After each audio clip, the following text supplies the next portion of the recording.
Next question, Etawah head office has a branch at Azad Nagar. Goods are involve at 20% on sale price. Goods में invoice कितने की है? Sale price पर 20%. Goods are fully insured against fire. सारा का सारा सामान जो है फायर इंश्योरेंस के मतलब फायर के अगेंस्ट में इंश्योर्ड है. आपको ग्रॉस प्रॉफिट निकालना है और नेट प्रॉफिट निकालना है. ग्रॉस प्रॉफिट और नेट प्रॉफिट कैसे निकलता है? ट्रेडिंग पीएनएल से according to stock and debtors method. इसका फॉर्मेट यहाँ पर मैंने ग्रुप में पोस्ट कर दिया था, आप देखेंगे. आज फिर मैं ग्रुप में पोस्ट कर दूंगा ये वाला फॉर्मेट जिसमें लिखा भी हुआ है मैंने कि फॉर्मेट लिखवाना है Azad Nagar branch adjustment account का. ये सारी डिटेल्स यहाँ पर दी गई हैं आपको, एक बार आप पढ़ लीजिए. सबसे पहले हम बनाते हैं क्या? Branch stock account, balance BD, opening stock और ओपनिंग डेटर्स 4000 प्लस 1000. ठीक है. फिर कैश अकाउंट, कैश सेल्स आपने कितने की कर दी? कैश सेल्स आपने कर दी है 10,000 की. ब्रांच डेटर्स, क्रेडिट सेल्स कितने की है? सबसे नीचे दिया गया है क्रेडिट सेल 20,000 की. अब हम ये देखेंगे कि लॉस बाय फायर कितने से हुआ है. जो 2500 है वो मतलब कैसे हुआ? लॉस बाय फायर के लिए देखेंगे आप टोटल स्टॉक था कितने का. लॉस बाय फायर आपको एट इनवॉइस प्राइस यहाँ पर आप ढूंढोगे. लॉस बाय फायर के लिए लॉस बाय फायर आपको दिया गया है टोटल 2000.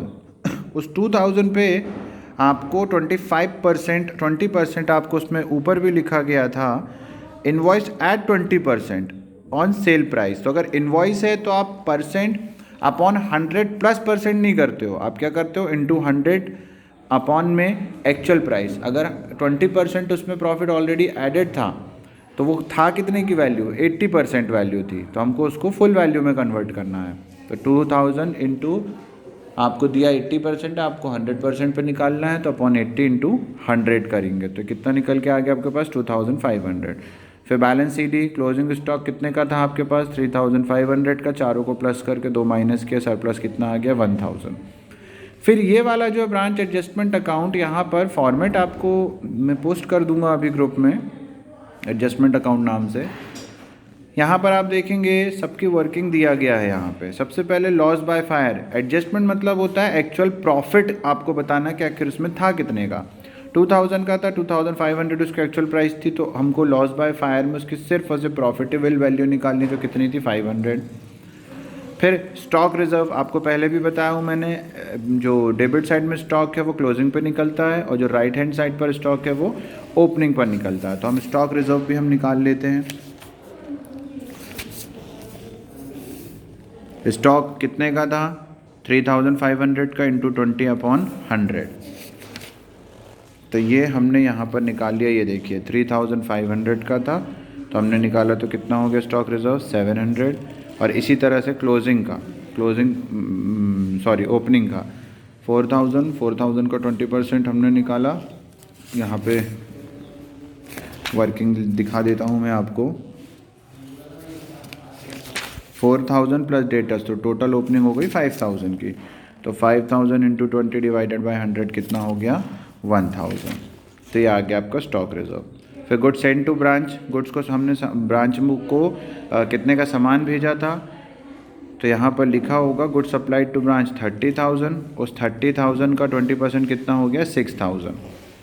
फिर इसी तरह से डायरेक्ट एक्सपेंसेस में कोई प्रॉफिट या लॉस ऐड नहीं होते हैं. ठीक है. फिर adjustment of return to head office direct by debtors. Debtors ने कितने सम का सामान आपको रिटर्न कर दिया है? नोट नंबर 5 दिया गया है आपको.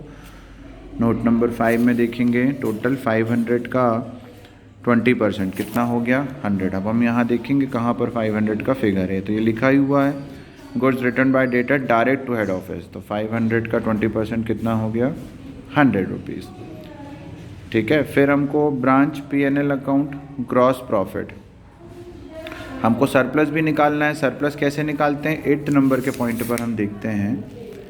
8 नंबर के पॉइंट पर 1000 का कितना परसेंट? 20%. यहाँ पर हमको सरप्लस भी दिया होना चाहिए.